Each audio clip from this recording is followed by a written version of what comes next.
Hello bachcho, let's see this question. Statement 1 of this question is the substance whose resistance reduces nearly to zero are called superconductors. Statement 2, superconductors are diamagnetic substances. Key concept for this question is superconductors. Key concept for this question is superconductors.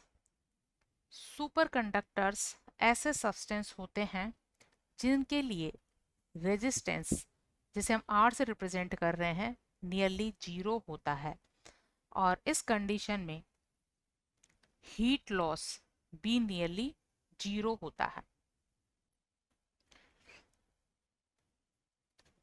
कोई भी substance superconductor की तरह behave एक particular temperature और उसके below करता है। इस टेम्परेचर को कहा जाता है टीसी या critical temperature. Critical superconductor temperature, critical super conductor temperature.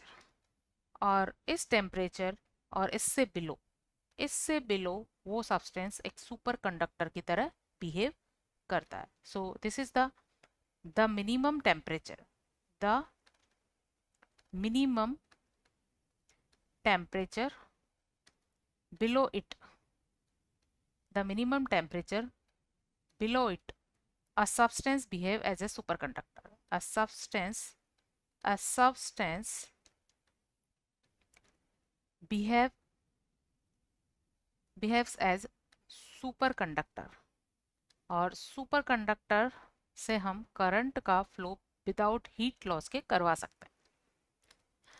सो कोई सब्सटेंस जिसका टेम्परेचर ज़्यादा है, किससे, टीसी टेम्परेचर से ज़्यादा है, सो उस स्पेसिमेन से होकर मैग्नेटिक फील्ड का जो फ्लक्स है वो क्या होता है, पास हो जाता है। जब क्या है, temperature is greater than TC, तो क्या होगा, यहाँ जो मैग्नेटिक फ्लक्स है, आउटर मैग्नेटिक फ्लक्स है, वो क्या होगा, वो इस तरह से पास होगा। सेकेंड कंडीशन, जब टी क्या हो, टीसी से कम हो। सो उस कंडीशन में स्पेसिमेन से, ये क्या है, स्पेसिमेन है, हमने वो सब्सटेंस लिया है जो सुपरकंडक्टर की तरह बिहेव करता है, इसे हमने स्पेसिमेन नाम दिया है।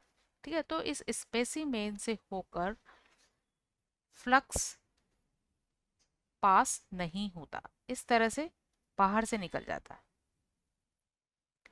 इस तरह से ये बाहर से निकल जाएगा और अंदर पेनेट्रेट नहीं करेगा।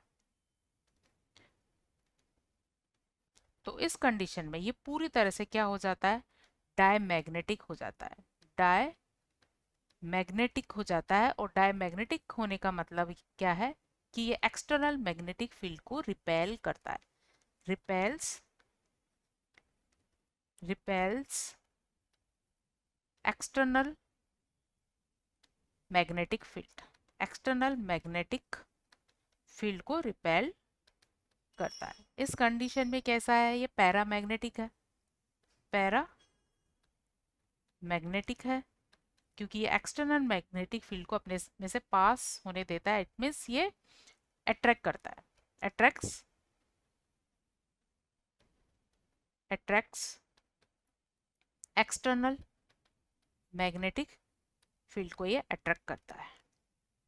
So second statement is also true, but this statement not explain the statement 1 कि डायमैग्नेटिक होने से उसका रेजिस्टेंस जीरो हो जाएगा, इसको ये एक्सप्लेन नहीं करता है। So final answer of this question is B, both statements are correct. Statement second is not the correct explanation of statement 1. Hope you understood it well. Best of luck.